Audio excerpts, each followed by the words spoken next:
안녕하세요. 오늘은 QC 직무 채용 시에 많이 언급되는 메소드 밸리데이션과 적격성 평가에 대해 설명했던 내용을 공유합니다.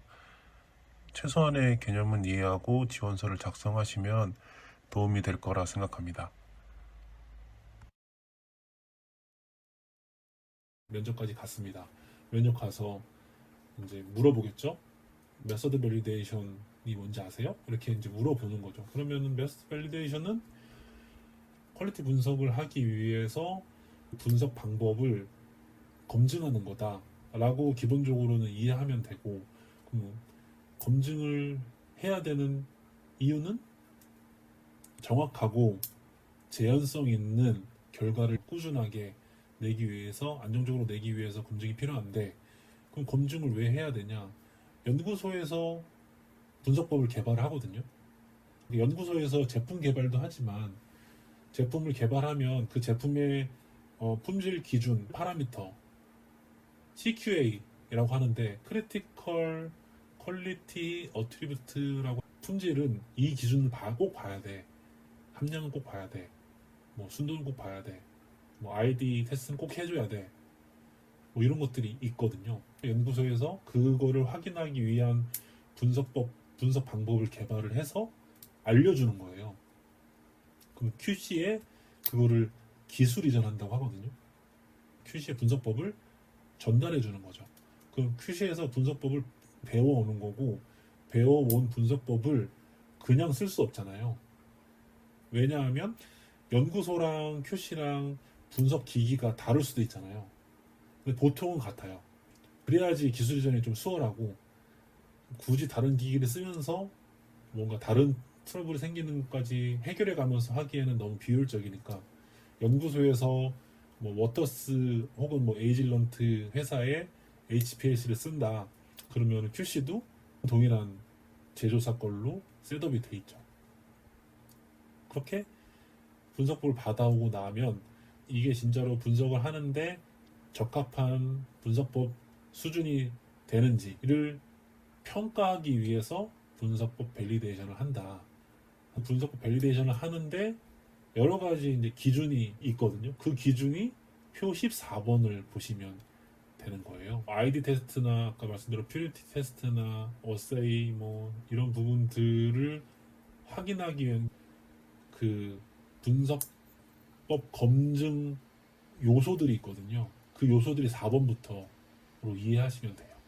4번부터 분석법에서 특이성을 갖는 능력이 있는지, 정확성을 갖는 능력이 있는지, 정밀하게 분석되는 능력이 있는지, 이 정밀함을 보는 데는 동일한 분석을 여러 번 반복했을 때 동일하게 나오는지, 여러 개 환경을 다르게 했을 때 결과가 잘 나오는지.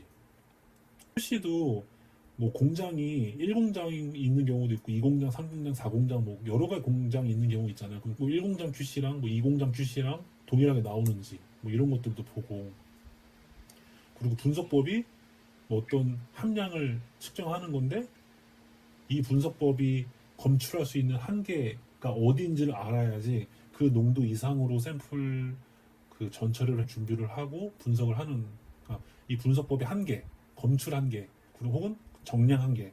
검출은 말 그대로 뭐 HPLC로 예를 들면 어떤 분석을 하는 그 메커니즘에 따라서 샘플이 주입되고 나서 컬럼을 뭐 통과하고 뭐 컬럼 그 크로마토그램 원리에 따라 가지고 분리는 되는데, 그 분리되는 거는 컬럼의 역할인데 분리된 거를 결국에는 어떤 장치에서 우리가 볼 수 있는 형태로 검출을 해줘야 되거든요. 디텍션을 해줘야지 우리가 그 디텍션 된 결과를 보고 평가를 할 수 있는 거라서, 그 검출 한계, 그 분석법의 검출 한계라고 표현을 하는 거고, 그리고 정량 한계는 그 디텍션 된, 예를 들어 피크가 나왔는데 피크를 면적값을 계산을 해가지고 저희가 원하는 함량이나 뭐 그런 것들을 계산할 수 있는데 너무나 피크가 작게 나와가지고 정량할 수 없는 거다라는 수준을 정하는 거죠. 이 분석법에서는 최소 정량을 하려면 이 정도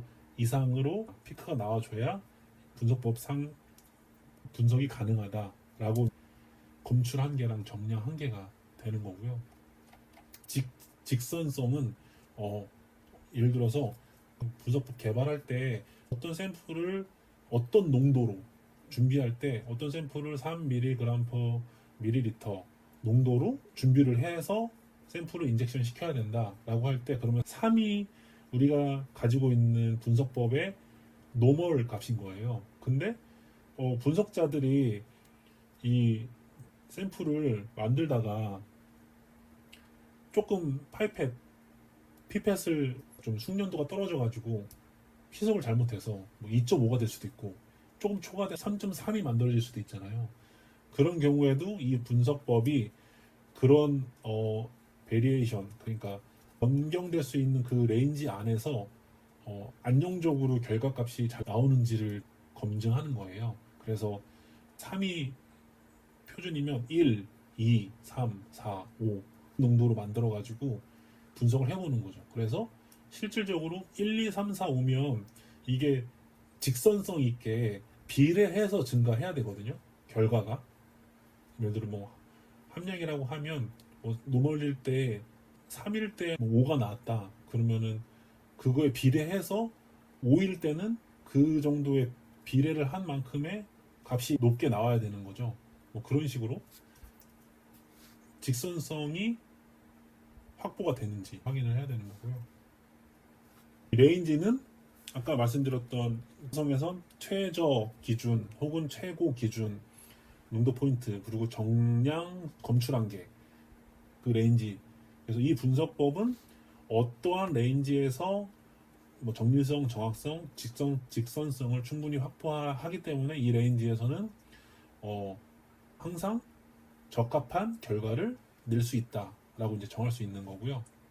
완건성 같은 경우에는 분석을 할 때 작업자에 의해서 조금씩 바뀔 수 있는 부분이 있거든요. 예를 들어서 샘플을 전처리할 때 뭐 A라는 뭐 시약을 넣어줘야 되는데 A 시약을 0.5ml 넣어줘야 되는데 작업자가 실수를 할 수 있는 4나 0.6 뭐 이렇게까지 베리에이션이 생길 수 있는 부분을 고려해서 절차에는 A라는 시약을 0.5 플러스 마이너스 1 이렇게 써주는 거죠. 그러면은 분석자는 0.5인데 0.4를 넣어도 괜찮고 0.6을 넣어도 괜찮은 거예요. 그거에 대한 검증은 이 분석법 밸리데이션을 할 때 이 완건성 항목에서 A라는 시약을 0.4로도 분석해보고 0.5로 분석해보고 0.6으로도 분석해보고 결과가 다 동일하게 확인이 되면 비교를 했을 때 동일하다라고 평가가 되면 그렇게 이제 절차를 만들어서 이 분석법의 완건성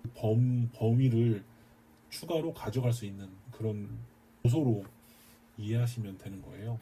15번에 보시면 순도시험, 함량시험, 역가시험, 뭐 확인시험에서 필수로 봐야 되는 항목들이 있어요. 위에서 말한 분석법 밸리데이션 요소들이 여러 개 있는데 그 요소들 중에 이런 시험들은 특이성, 정확성, 직선성, 정량, 검출한계, 레인지 이런 것들을 다 무조건 기본적으로 봐야 하는 항목들이 다 이것들을 다 포함해서 밸리데이션을 그러면 어떻게 할지 계획서를 작성을 해야 되는 거죠.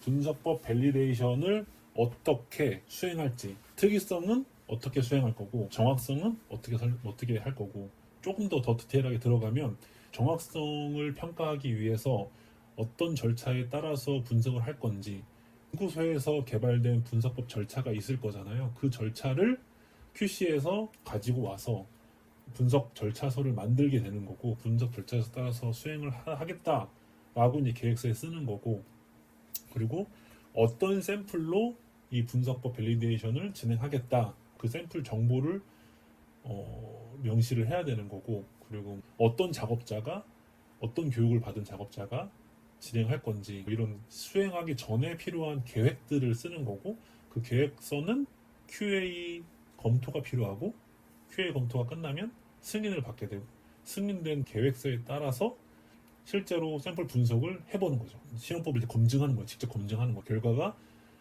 예상했던 결과가 나오는지. 계획서에서는 평가를 어떻게 할 건지도 미리 다 넣어놔야 돼요. 그래서 결과가 어떻게 나오면 얘는 적절한 분석 결과로 평가를 할 수 있고 밸리데이션 완료됐다라고 평가하겠다라고 계획서에 있는 거고 수행한 결과가 그 계획서에서 기준 잡은 결과에 만족하게 되면 최종 밸리데이션 결과 보고서라고 하거든요.